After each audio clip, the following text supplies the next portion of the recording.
a lot before us this morning, Dr. Abati, Rufai. Of course, the tax interview, the tax conversation with the chief taxman in Nigeria, Dr. Zak Adedeji by Dr. Abati, was a very in-depth and expository conversation. Also had the opportunity to debunk and respond to some of the main things that have come up with regards to doubts around the new tax law, which is now in implementation. And of course, the unfortunate incident in Niger State, then followed, of course, by the good news around some of the efforts by the military. The first news that's making headlines across the world. Of course, everyone is talking about Trump and Venezuela, but a number of things to get through. Rufai, please touch on some of them. Let me talk about the tax because the facts are now clear. Yeah. That was altered. The Gazetted Act was altered. Pure and simple. So whatever Zak Adedeji says, he says it for himself. Yeah, he'll speak for government. But what the National Assembly has now released, Section 29, for instance, National Assembly version provided annual returns with reporting threshold of monthly cumulative 50 million for individuals to 50 million for companies.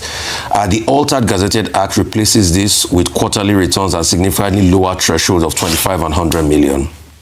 As a check by Daily. And for further reading, you can go to Daily Trust. What's it called? Section 29, 3 and 4.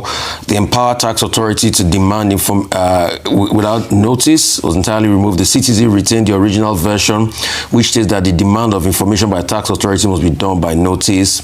There were a lot of sections there, and it just shows it was all that. So I think we've been able to rest this matter. For Mr. Zak Adedeji, yes, he's going to push his tax bill, the altered tax bill. Can I use the word the forged gazetted tax bill now? Because there's no discrepancy about processes. What you do in the National Assembly is supposed to correlate to what the president signed and what is gazetted.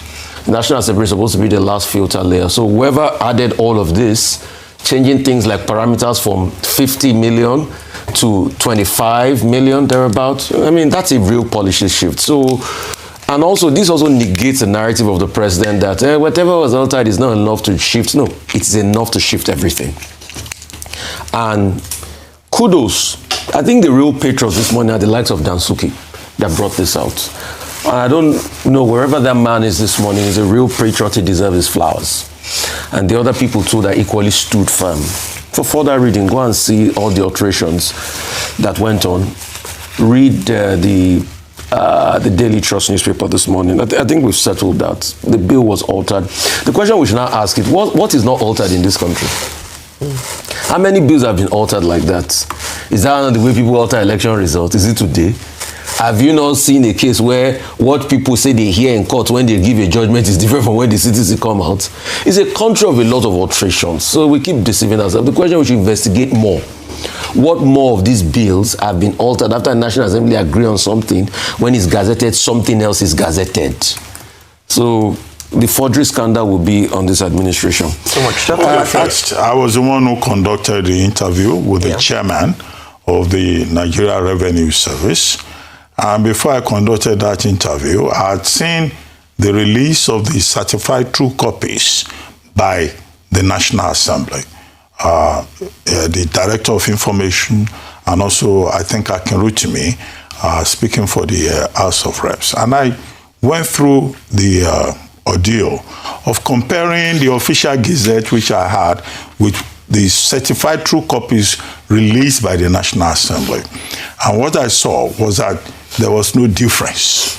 Whoever has had access to the certified true copies should look at the relevant sections, and you will see that there were no discrepancies, which was the point that was maintained in my conversation with Dr. Zak Adedeji.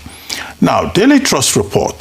The Daily Trust report was saying essentially that, look, whatever discrepancies that may have been noticed, that may have been alleged, do not appear in the certified true copies that the National Assembly has ordered to be released. Now, before now, we were all relying on the basis of the House version that was being quoted by the honorable member of House of Reps from Sokoto, that's Abdul Samad Dasuki. Now, on the basis of that, we all started saying the National Assembly should release its certified true copies in the spirit of transparency and accountability. Have they done that? And if you compare with the official Gazette, I did not notice any material defect. And I've checked the Daily Trust story. The Daily Trust story is saying, well, it looks like everything now is on the same page. The alleged alter versions and what was published in the official Gazette. So I think we waste unnecessary time and emotion still dealing with the issue of, discrepancies. It is already law. June 26 was when 2 of those laws became effective. I think the intro was quoting June 29. That's not true. It's June 26 when President Tinubu assented to the 4 bills. And then 2 bills were, kept in abeyance for 6 months to allow for preparation. But the other part of my conversation with Dr. Adedeji was asking him, how ready is the Nigerian Revenue Service? And he says, well, they are ready in terms of technology, in terms of human capacity. But I was expressing doubts about, this digitization, technical capacity. And I was saying, I hope we will not be having glitches that will cause problems. Other issues I raised, basically all the controversies about bank narration, about, VAT, about, additional charges for people, the thresholds that were pointed out. And whether or not, this is all about protecting the poor for the benefit of the people. And he said very clearly that, look, this is in the interest for the benefit of the people also. That given the constraint of time, will seem to be the summary. So the true test, however, is in the implementation.